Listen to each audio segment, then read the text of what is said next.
संख्या में आए हैं। हाँ। क्या कुछ मांगे आप? सीपी यादव, जिलाध्यक्ष पंचायती राज ग्रामीण सफाई कर्मचारी संघ आजमगढ़। हम लोग पुरानी पेंशन बहाली के लिए उत्तर प्रदेश से लगभग हजारों के संख्या में उपस्थित हुए हैं। अपने बुढ़ापे के सहारा के लिए पुरानी पेंशन बहाली के लिए इस धरना में उपस्थित हुए हैं और सरकार से मांग कर रहे हैं, अगर हमारी पुरानी पेंशन बहाल नहीं होगी तो हमारा सरकारी कर्मचारी और शिक्षक 2024 में बताएंगे पुरानी पेंशन को लेकर। सरकार के पास जो आप लोगों को पेंशन देगी सरकार जी, सरकार के पास रेवेन्यू कहाँ है? इतना टैक्स नहीं आता है सरकार। इसके पहले पुरानी पेंशन मिलती थी, विधायक और एमपी पुरानी पेंशन ले रहे हैं। पुरानी पेंशन विधायक एमपी ले रहे हैं और हमारे 3 पेंशन अगर माननीय प्रधानमंत्री जी कहा कि अगर विधायक की पेंशन ले रहे हैं, सांसद जी के पेंशन ले रहे हैं, तो हम लोगों को पुरानी पेंशन देने के लिए कर्मचारियों के लिए जो बोझ पड़ रहा है, जो कर्मचारी एक हमेशा 24 घंटा कार्य करता है, उसको देने के लिए सरकार को बोझ पड़ रहा है। ऐसे तो और विभाग के लोग भी आ जाएंगे, हमको भी पेंशन। सभी विभागों को मैं मांग रहा हूँ, सभी विभागों की, पूरे भारत में जितने विभागों हैं सभी विभागों एक साथ इस रैली में भाग ले रहे हैं और अपने बुढ़ापे के सहारा के लिए पुरानी पेंशन के लिए तैयार है। अगर हमारी मांग पूरी नहीं होगी तो हमारे शिक्षक और कर्मचारी 2024 में सरकार को हिला देंगे। इससे पहले आप लोग कहाँ थे? आज अरे तैयारी चल रही है भाई, तैयारी चल रही है। तैयारी नहीं, शुरू से तैयारी चल रही है, शुरू से तैयारी चल रही है। अब पूरे विश्वास है कि 2024 में अगर नहीं मानी जाएगी सरकार तो हम लोग ईंट से ईंट बजा देंगे। आपके साथ और भी संगठन है जो आप लोगों को समर्थन? पूरे भारत में जितने संगठन हैं सभी संगठन एक मंच पर पुरानी पेंशन को लेकर।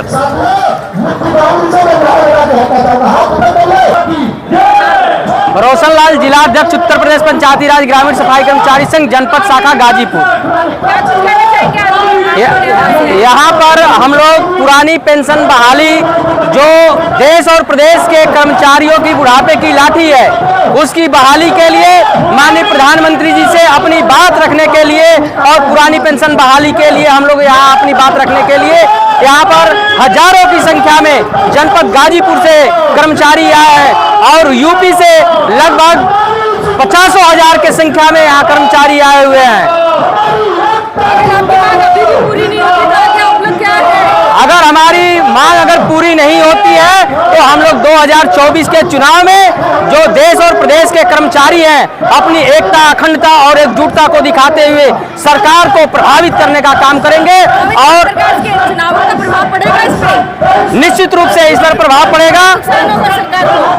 अगर आप लोग की मांग पूरी नहीं करती तो नुकसान कितना होगा सरकार को?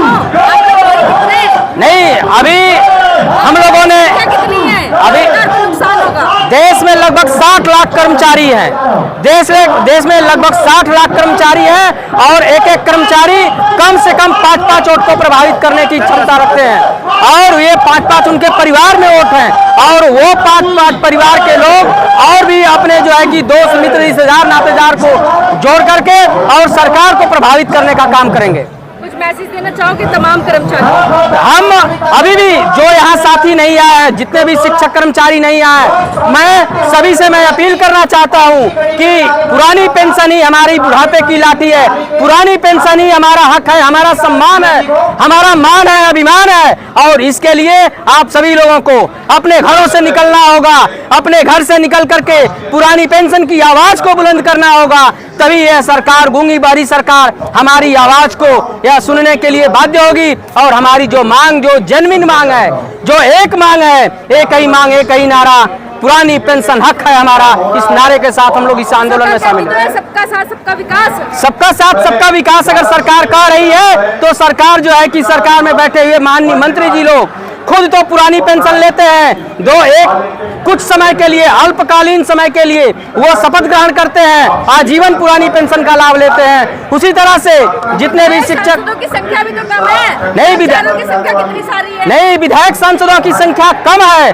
तो निश्चित रूप से अगर विधायक सांसदों का अगर देश के विकास में योगदान है तो शिक्षक और देश के कर्मचारियों का भी जितने भी सरकार की योजना है सारी योजनाओं को पहुंचाने के लिए यही शिक्षक और कर्मचारी तन मन धन से बिना समय का ध्यान रखते हुए जब जरूरत होती है सरकार लगाती है और सरकार की योजनाओं को हम लोग जन जन तक पहुंचाते हैं। इसलिए मुझे भी सरकार की तरफ से पुरानी पेंशन का लाभ दिया जाना चाहिए। ये हमारा हक है, ये हमारा मान है, सम्मान है, स्वाभिमान है, इसलिए हमको पुरानी पेंशन मिलना चाहिए। आप लोग आंदोलन करेंगे क्या? वो आंदोलन, यदि आंदोलन करेंगे आप लोग तो आंदोलन हम लोग करेंगे, आंदोलन लड़ेंगे और जीतेंगे, ये हम लोग को पूरा विश्वास है। क्या चक्का जाम करोगे?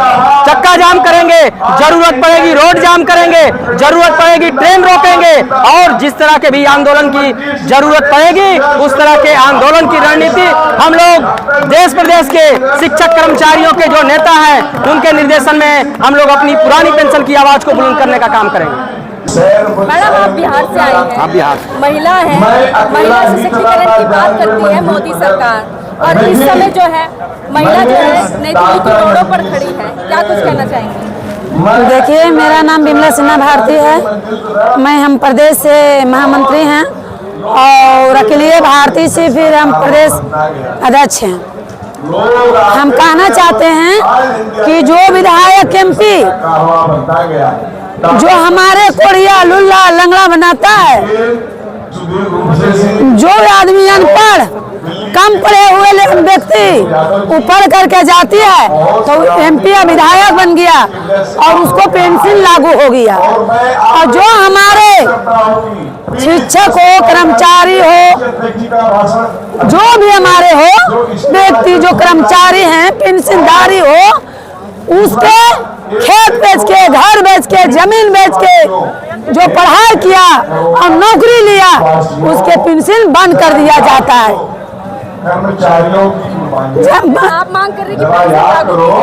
हम कहना चाहते हैं, मोदी सरकार से कहना चाहते हैं कि मोदी जी और जोगी जी ये पेंशन लागू कीजिए।